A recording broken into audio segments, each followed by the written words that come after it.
Halo pencinta film dimanapun kalian berada, berjumpa lagi bersama saya di Jalan Cerita. Pada video ini, saya akan menceritakan film yang rilis pada tahun 1998 dengan judul The Negotiator. Dan langsung saja ke jalan ceritanya.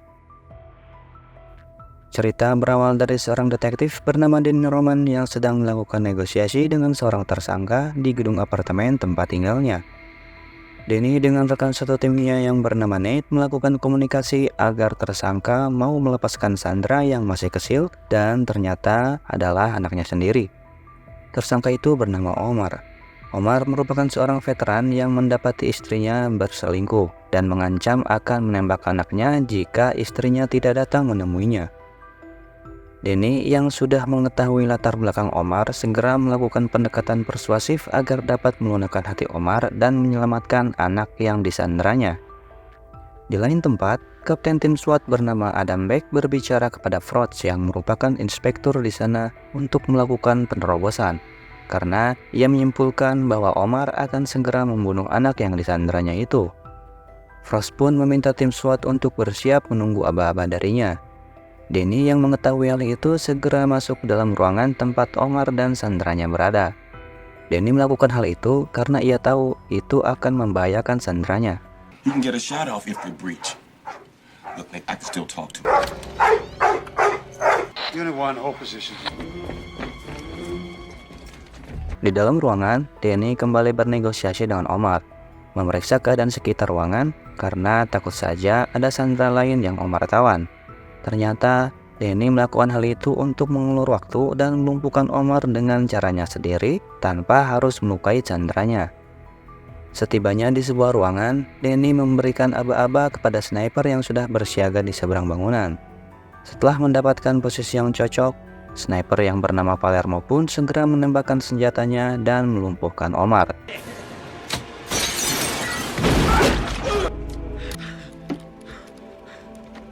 Malam harinya, semua petugas polisi sedang berpesta atas keberhasilan mereka pagi tadi. Nate pun menghampiri Danny untuk mengatakan sesuatu yang sangat penting. Mereka berdua pergi ke dalam mobil untuk berbicara.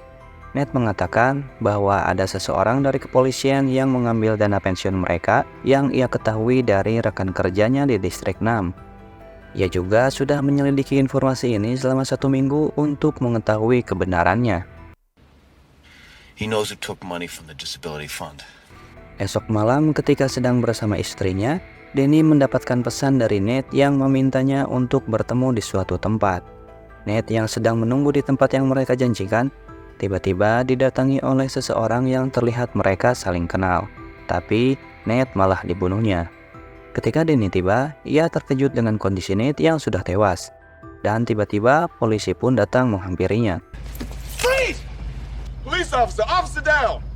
Danny yang sudah berada di kantor polisi segera diinterogasi langsung oleh Nibau, Frost, dan Moran. Ia pun menceritakan temuan Nate yang melibatkan para polisi itu. Esok harinya ketika sedang berada di rumah, Danny dikejutkan oleh para polisi yang akan menggeledah rumahnya. Karena senjata yang digunakan pembunuh itu pernah dijadikan barang bukti oleh Danny dan para polisi itu mengira bahwa Danny lah pembunuhnya. Ketika sedang digeledah, seorang petugas menemukan sesuatu yang dijadikannya sebagai bukti atas kasus dana pensiunan para polisi. Danny tak percaya akan hal itu dan menuduh mereka sengaja meletakkan bukti itu di sana. Inspector, think I got something in here. Mine? You planted this shit. Keesokan harinya, Danny pergi mengunjungi kantor polisi dan berbicara dengan Travis. Ia mengatakan tidak dapat berbuat apa-apa untuk menolongnya sampai penyelidikan oleh Provos selesai. Ia juga meminta Danny untuk menyerahkan senjata dan lancananya. Diketahui juga, selama Danny menjadi seorang polisi, ia tak pernah menggunakan senjatanya sama sekali untuk menembak ataupun membunuh seseorang. Danny mengatakan bahwa ia dijebak dan meminta Travis untuk menemukan informan yang Nate pernah katakan padanya agar semua tuduhan yang ditunjukkan kepada Danny tidak benar. Internal Affairs investigation is complete. You know me. I'm being set up. Setelah itu, Danny ditemani Linda istrinya dan seorang pengacara pergi menuju kantor pengadilan untuk berbicara mengenai kasusnya. Seorang kepala jaksa di sana menjelaskan bahwa semua bukti yang mereka temukan terkait langsung dengan Denny yang sangat kuat untuk dijadikan tersangka. Pengacara yang membaca dokumen tersebut langsung meminta waktu pada jaksa dan ingin berbicara pada Denny. Ia menjelaskan pada Denny bahwa berkas bukti yang dibacanya itu berkaitan langsung dengan Denny dan ia tak bisa menolongnya. Bahkan, Denny diminta untuk mengakui kasus tersebut agar hukuman yang ia terima tidak terlalu berat. Denny tak terima dengan itu karena ia memang tidak membunuh Nate dan mencuri dana pensiun tersebut. And a pair of gloves that we took from the water. I need to speak to my client. Danny, What? I can't do any more for you. Everything's gonna be fine. Danny, please don't do anything Crazy? Crazy's on the bus, remember? Setelah itu, Denny segera pergi ke kantor polisi dan menuju ruangan provos di mana Nibom berada. Ia pun bertemu dengan Nibom dan bertanya kembali apa yang sedang terjadi kepadanya. Nibom terus menyudutkan Denny yang ia yakini sebagai tersangka kasus pembunuhan Nate sehingga meminta rekannya di situ untuk membawa Denny keluar. Terjadi sedikit perkelahian antara Denny dan petugas itu. Sudah kepalang tanggung, Denny segera merebut senjatanya dan menodongkannya kepada mereka semua. Ia berkata akan berada di ruangan itu sampai Nibom mengatakan yang sebenarnya. Dengan menyandra Nibom, ia pun meminta semua polisi yang berada di sana untuk meletakkan senjata mereka dan keluar dari sana. Tiba-tiba, Frost datang ke ruangan itu dan segera dijadikan sandera juga. Put your guns, cuffs, keys, everything on this desk and get out of here. Atas kejadian itu, semua polisi dengan personil lengkap datang mengepung gedung di mana Denny menyandra mereka. Di dalam sana terdapat dua orang lain yang Denny sandra, yaitu Maggie sebagai asisten dan Rudy yang pernah ia tangkap dulu karena kasus penipuan. Semua petugas yang pernah bertugas dengan Denny datang juga mengepungnya dan segera mengosongkan tempat kejadian. Denny yang sudah tahu taktik mereka ketika terjadi penyanderaan segera mengamankan tempatnya agar tidak bisa disusupi para petugas yang mau mendekatinya. Dengan pengetahuan itu juga, tentu saja para polisi akan sangat kesulitan menangkap Denny. Romans up there, man. See a chance to end this, we take him out. Di ruang komunikasi, Farley ditugaskan Travis untuk menjadi juru runding dengan Denny. Beck yang mengetahui kedua orang ini pun bilang kalau Denny pasti akan menghabisi Farley dengan kata-katanya. Farley, you're negotiating. Lead Farley up. Lalu, tibalah dua anggota FBI sebagai juru runding untuk mengambil alih kejadian ini. Beck mengatakan karena ini gedung federal dan wilayah hukum mereka, FBI pun tak dapat melakukannya. Kembali pada Farley yang sudah menghubungi Denny, tetapi Rudy yang menjawab teleponnya dan mengatakan bahwa Denny hanya ingin berbicara dengan seseorang bernama Chris Sabian. Tell him I only want to talk to Chris Sabian. Okay. We heard you. Who's Chris Sabian? From the west side. Once he talked 55 hours, never forces tactical action. Di lain tempat, Sabian terlihat sedang memunjuk istrinya untuk keluar dari kamar. Dan singkat ceritanya, Sabian menerima telepon dari kepolisian dan ia pun segera bergegas menuju tempat kejadian. Kembali pada Farley yang menelpon Denny. Denny yang merupakan seorang ahli juru runding membiarkan Farley untuk berunding dengannya. Seperti apa yang tadi Beck bilang, Farley terlihat gugup dan panik ketika berbicara dengan Denny. Dan ia benar-benar dihabisi oleh Denny. I'll give you a shot. Danny, would you relax a little bit? I'm relaxed. I'm very fucking relaxed. No, I'm not. No, wrong answer. Eliminate no vocabulary. Singkat cerita, Sabian pun datang. Ia segera menuju ruang komunikasi untuk bertemu dengan Travis dan yang lainnya. Setelah berbicara dan membuat list permintaan, Sabian segera pergi ke gedung untuk menemui Denny. Diketahui bahwa Sabian juga merupakan seorang juru runding handal seperti Denny yang sama sekali tidak menggunakan senjata ketika berunding dengan tersangka. Setelah bertemu, Denny mengatakan apa yang terjadi. Mengapa memilih Sabian untuk menjadi juru rundingnya? Karena untuk saat ini, Denny hanya percaya pada orang asing yang tak mengenalnya, yaitu Sabian. Saat sedang berbicara, tim SWAT datang melalui jendela kaca dan berhasil membuat Denny terbojok. Beck yang berbicara dengan tim penembak jitu pun memerintahkan mereka menembaknya jika Denny terlihat. Palermo dan Eagle yang dalam situasi ragu pun berbicara bahwa ia tak dapat melakukannya. Padahal, bidikannya sudah tepat mengarah pada Danny, dan Danny pun masih selamat, kemudian menjadikan 2 anggota tim SWAT yang masuk tadi sebagai sandera tambahan. Green light, take the subject out.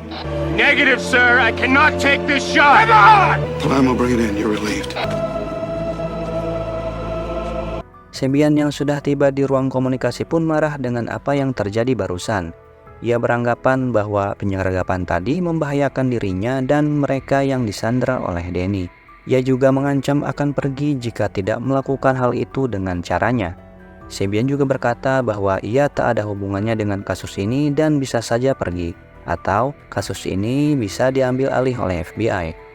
Setelah mendengarkan penjelasan Sembian, Travis memberikan komando penuh pada Sembian agar rencananya berjalan lancar. Please introduce me to our team. Attention, this is your chief, Al Travitt. I would like to introduce you to the negotiator, Chris Sabian. My name is Chris Sabian, and as of right now, all decisions go through me. Beralih kembali pada Danny yang sudah berada di sisi jendela dan berbicara pada orang-orang di bawah melalui radionya, ia berkata bahwa ia semakin dekat dengan kebenaran, tetapi orang dari kepolisian ingin membunuhnya. Danny juga berkata, apa perlu melukai seseorang untuk merasa dihargai? Ia pun segera membawa salah satu tim SWAT bernama Scott dan membawanya ke ruang lain di kantor itu. Sembian dalam radionya terus membujuk Danny agar tidak melakukan tindakan yang membahayakan dirinya dan orang lain. Ia juga berkata bahwa dirinya diberikan komando penuh untuk memegang kendali. Danny berkata, bukan Sembianlah yang memegang kendali, tetapi mereka. Saat sudah dalam ruangan, Karen istrinya menghubungi Danny melalui radio yang ada dalam ruangan komunikasi. Danny tak mempedulikannya dan segera melepaskan tembakan yang suara tembakannya itu ia siarkan di radio yang dipegangnya agar terdengar oleh semua orang bahwa ia dapat melakukan apapun, bahkan membunuh. Go ahead! Take my blood! Go ahead! Chief, they have a shot. No one takes that shot, no one. You want to shoot him on national television now? I'm getting too close to the truth, and they want to kill me! Tak berselang lama, para FBI pun tiba untuk mengendalikan keadaan sekarang. Mengetahui konsekuensi yang dilakukan dan tim SWAT akan menerobos masuk, Danny pun bersiap dengan menyiapkan semua peralatan agar dapat bertahan dari serbuan tim SWAT dan FBI. Setelah itu, Danny segera menghubungi Sembian, tapi Sembian terus menutupnya berulang kali. Ini merupakan trik yang dilakukan Sembian agar negosiasinya dapat berjalan kembali dengan Danny. Setelah itu, ia kembali ke gedung tempat Danny berada untuk melakukan negosiasi. Dengan menyandap Frost, Danny kembali ingin bernegosiasi dengannya. Dengan keras, Sembian berkata untuk meyakinkannya, kenapa ia harus kembali bernegosiasi dengan Danny. Danny pun berkata bahwa ia masih mempunyai banyak sandera. Danny berbicara panjang lebar agar Sembian mau menerima tawarannya dan ditukar dengan Frost. Ia juga berkata apa yang mereka lakukan ketika ia dan Sembian sedang bernegosiasi namun ada tim SWAT yang masuk, itu menandakan bahwa mereka tak menganggapnya karena yang mereka inginkan hanyalah kematian Danny. Setelah listrik kembali dinyalakan, Rudy membantu Danny untuk memeriksa apa yang ada di dalam komputer Nibom. Ia tak dapat mengakses komputer tersebut karena password yang digunakannya. Ia pun bertanya pada Maggie dan segera diberitahu olehnya. Setelah dapat mengakses ke komputer, Danny terkejut dengan apa yang mereka temukan. Salah satunya adalah percakapan Danny dengan Nate tempo hari di dalam mobil ternyata telah disadap oleh Nibom. Danny terlihat kesal dengannya dan segera menghajar Nibom.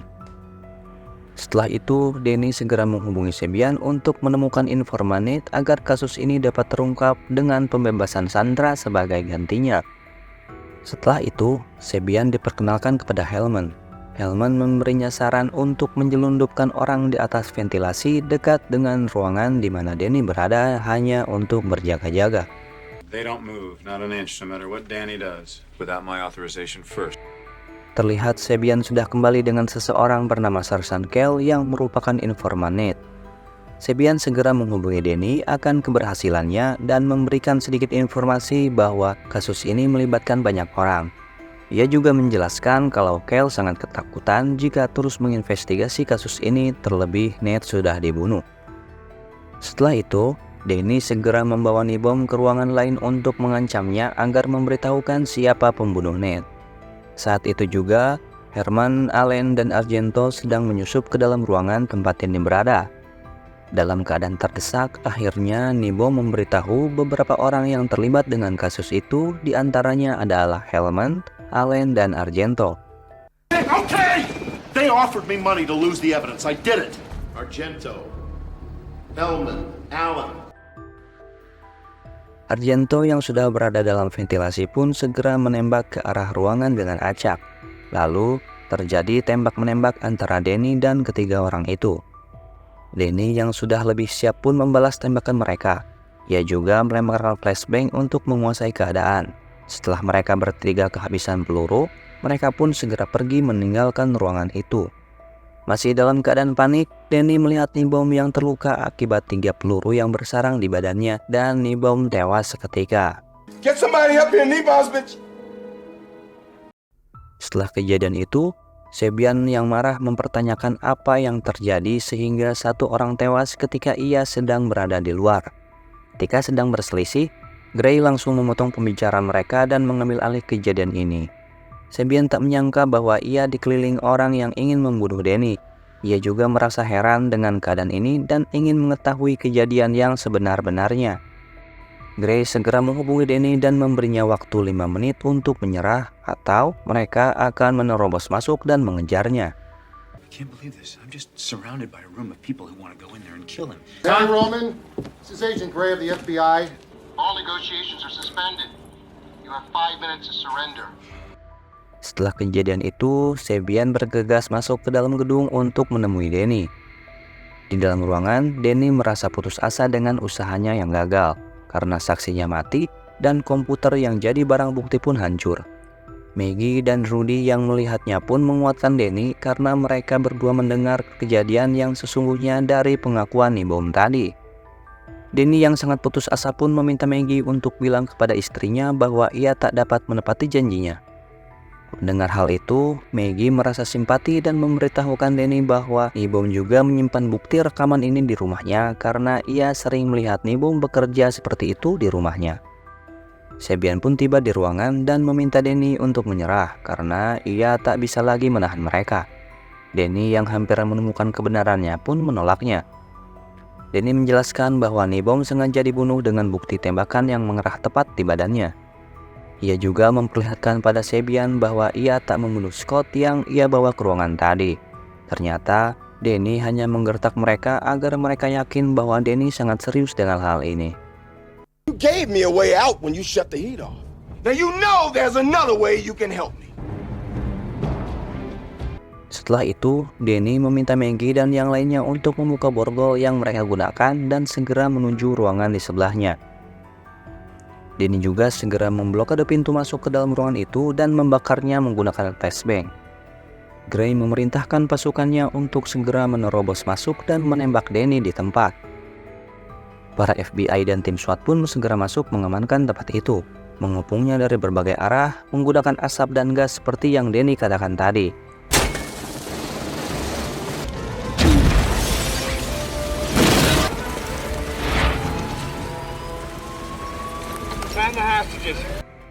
Danny yang sudah pergi dari ruangan ini pun segera menuju basement melalui ventilasi.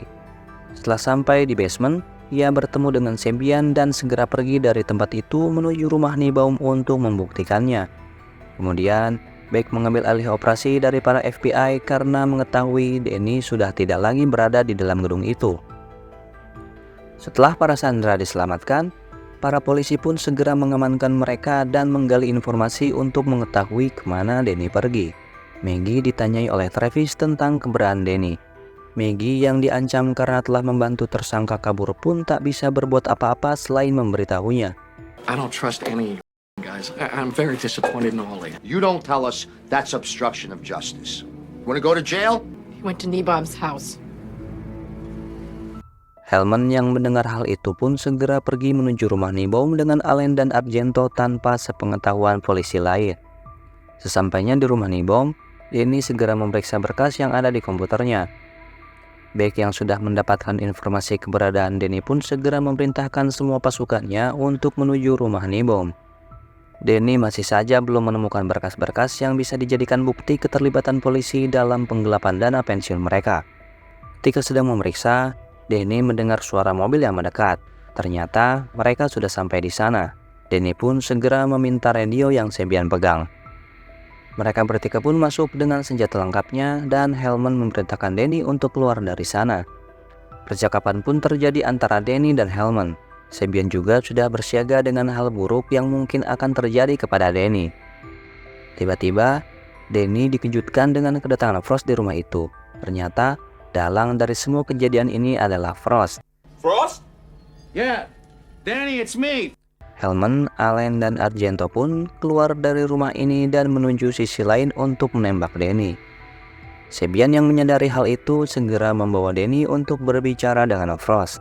Sebian bernegosiasi dengan Frost untuk mendapatkan bagian dari dana pensiun yang mereka curi. Untuk membuatnya percaya, Sebian menembak Danny dan memberikan disket yang Danny pegang pada Frost. Pada awalnya, Frost tidak mengakui keterlibatannya, tetapi karena para polisi hampir tiba di sana, ia tak memiliki banyak waktu dan menyepakati tawaran dari Sebian. Dengan segera, Frost menghancurkan disket yang diberikannya dan menghancurkan komputer yang ada di rumah itu. I have the evidence, so I'd say I'm in a very good position to negotiate. Well, I can't give you what I don't have. Also, I don't know how much Alan Hellman and Argento have left. We used a lot of it. Setelah mendapatkan kesepakatan dari Sebian, Frost segera keluar dari rumah itu. Ternyata selama ia bernegosiasi dengan Sebian, Danny masih menyalakan radio yang ia pinta dari Sebian dan didengar langsung oleh semua petugas polisi yang ada di sana. Hellman, Allen, dan Argento ternyata sudah ditangkap lebih dulu sebelum ia keluar. Frost mencoba melakukan bunuh diri tetapi segera ditembak oleh Beck. Danny yang merasa sangat kesal pun terlihat ingin membunuhnya tetapi memberikan senjata itu pada Travis. Danny Roman's been shot. He's dead. Nice talking to you, Lieutenant. Dan film pun tamat.